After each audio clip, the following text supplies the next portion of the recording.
I mean, I don't want to drop too many names because I would forget so many, but I was always curious in music which was sounding unique, which I could remember or recognize. And so when something was like sounding like nothing else, I was pretty much into it. And it could be electronic music or classical music, jazz, crossover. I mean, basically all these genres suggest that it sounds like something else, but I was always interested in music which almost sounds like there's no genre, it's just music. And so I was always looking out for these things. And of course I loved bands like Portishead when they came out when I was 14, 15, or bands like Ronnie Size, all these London drum and bass, early drum and bass music, and early warp music like FX Twin, Autechre, all that stuff. But then on the other side, a lot of ECM. It's a record label from Munich which mostly does jazz-inspired music. It doesn't really sound like jazz, but it's very much instrumental usually, and that was something I really enjoyed. Just instruments which I know, like piano and the saxophone, but they would play very different sounds I would never hear from a saxophone or piano. And I think that spirit is part of my own musical identity. Classical music was my daily task because I was learning piano with classical music, and I felt like classical music for a long time was connected with practicing. And so it was not always my favorite, it was what I had to do. And all the other musics was what I wanted to do. So probably I got through the classical training, I got the technique, but then I wanted to do music which is not classical, but music which is anti-classical. Because classical sounds like it's already there, it's classic, it's classy, means it's also kind of set, or like it's done, it's something we know. Yeah. But I want to do music we don't know. So when people say I'm doing kind of classical music, I'm like, yeah, whatever, just name it whatever you want. But I don't agree. I'm not doing classical music, I'm doing new music. And so whatever people need to call it in order to make it a genre is fine with me, but I won't accept it, and I also won't deny it.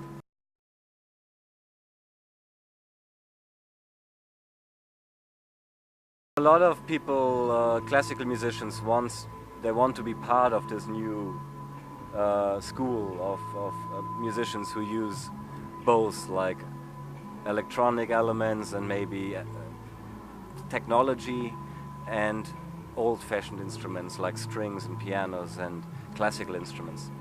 And I think a lot of open-minded musicians are willed to try to contribute, which is great. But for the time being, I really enjoy doing it all myself, because that's the shortest way for me to make something which is really truly me. And whenever I get on stage with a 40-people orchestra, it would never be my band. It would be 40 people trying to give me what I want because I'm their boss. But that's not politically, and it's not what I want. I don't want to boss people around. I want people to find their own voice and not play what I write down, and then you play this or you play that. No, I want people to come up with their own ideas, and then the collaboration makes truly sense for me.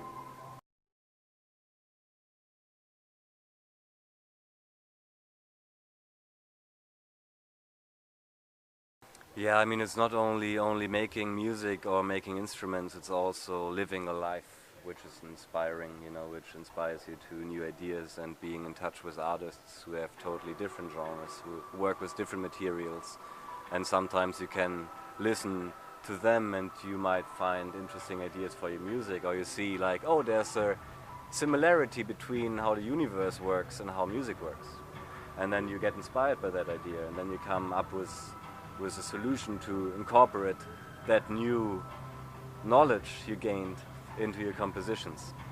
And for me it's very much important that I know every single aspect of the performance, of the recording, of the instrument, because I can only help my team to get better if I know what's going on. I don't want to rely on people helping me. I want to help my team make it better.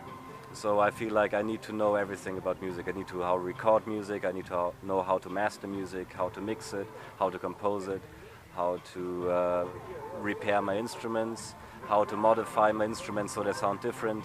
All these things are very personal and very compositional things. It changes the sound, and whatever changes the sound is also part of the composition, because music is sound and sound is music. Yeah, all the particles of my live set or my records I'm doing and the cover artwork and all that, I feel like it's important that I have an idea about what's going on. Otherwise, I would lose control and I would lose input. And it's not that I'm a total control freak. I also like to get input from outside, but I still want to understand it myself and not be like, okay, I'm Nils Frahm and I have some ghostwriters, they write my string arrangements, you do this, you record it, and you do the promotion and that other stuff, and I just relax. I wanna learn, you know, I'm really eager to learn, and I don't want to stop here and say, like, I'm only the composer, this is the conductor, and this is the mixing engineer, I don't know what they're doing. I don't really care. I care about it all, so.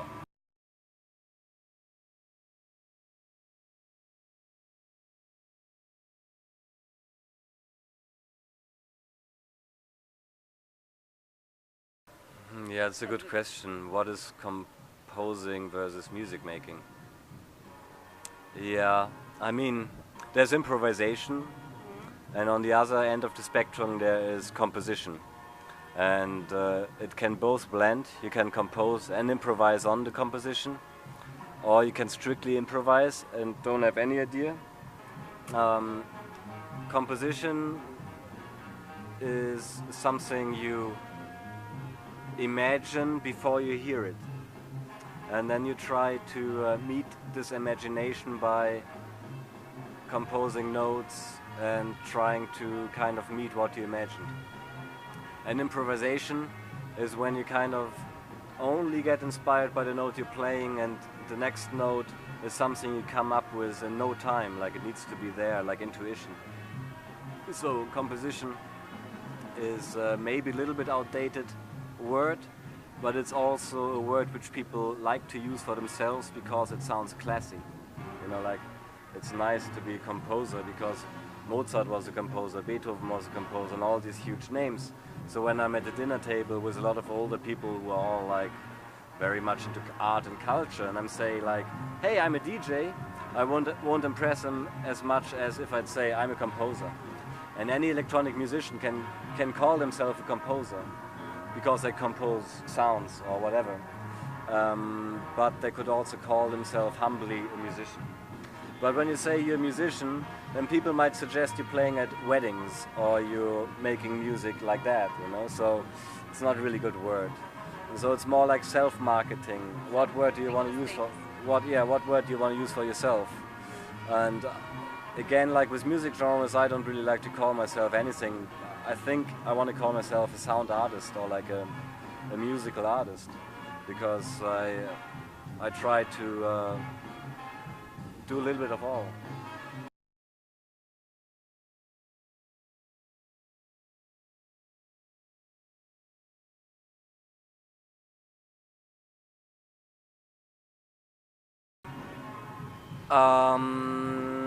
I worked with this piano builder David Klavins because I was invited to record on his self-made piano, which is also the biggest piano in the world. It's really good sounding. And I recorded 5 days, and during that time we had a lot of discussions about building pianos and piano designs. And we both agreed that pianos are not done yet, they're not fully developed instruments, they still lack potential, or they still have potential.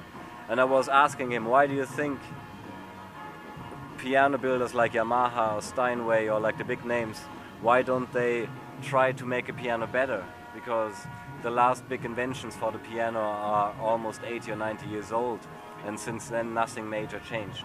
We still use wood and felt and all old-fashioned materials to make a high-tech instrument. And this has something to do with marketing again. The conclusion was it's marketing. Because Steinway said at one point, the piano, a Steinway can't be better. So just accept it. This is the Steinway, and the Steinway is the Steinway is the Steinway. And I find that interesting because on the other hand I'm working with new software or synthesizers, or like I try to modify my musical machines to make them better all the time. You know, I find them all underdeveloped and then I open them up and solder some stuff out and put new parts in and try to make them sound better. Like the sonic quality needs to be better. And also with pianos I feel like they're just not really perfect yet. And so I wanted to make a piano which is just radically different from its design. It only has 64 keys, so less keys. And it only has one string per note, which is also unusual because normal pianos have 3 strings per note. And it's not supposed to be better than a Steinway, it's just supposed to be very different. It's just very light. It's 80 kilograms, 160 pounds, so it's almost nothing. You can lift it with 2 people. It's kind of small. It has no black shiny wood around it because that blocks away the sound. So we take all the black wood which is covering a piano, we take that off. That's not there. So you always see the strings, you always see the mechanics. You can touch what makes a sound all the time. That's also good. And all kinds of things. It looks not like a piano, it does not really sound like a piano, but you can play it like a piano.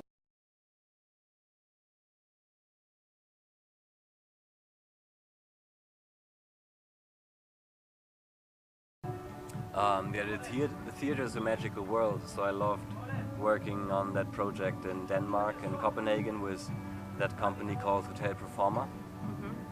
And they invited me to just do my thing. They didn't ask me to do anything really, I just was asked to contribute.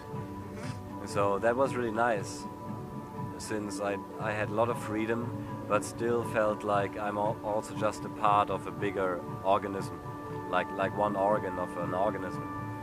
And so the musical ideas changed, and I think I learned a lot from that, because I did things which would not work stand alone as just a concert experience, but I did something which works together with the light, with the acting, with the stage design and everything.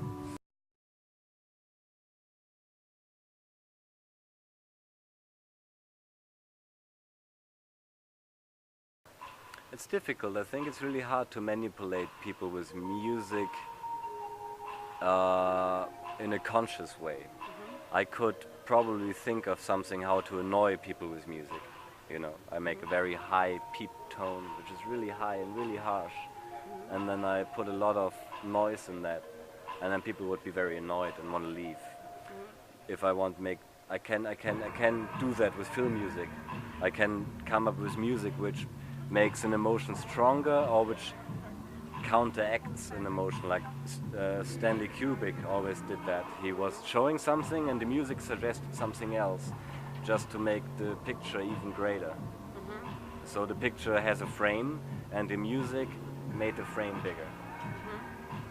And this is how you can manipulate people with music, yes, but it's really hard to predict it.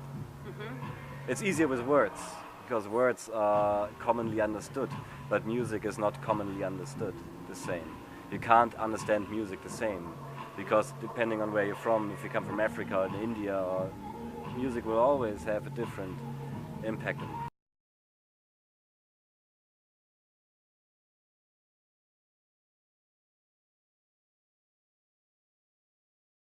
I think there was something in the last century, especially in the late 60s, like the 67 to 69, our parents' generation thought that the world could be a great place.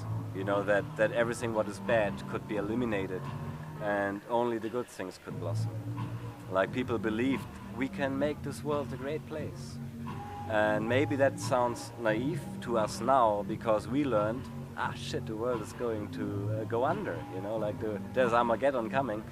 We now know that the sun will explode in 4 billion years, so no matter when it happens, it will happen, you know.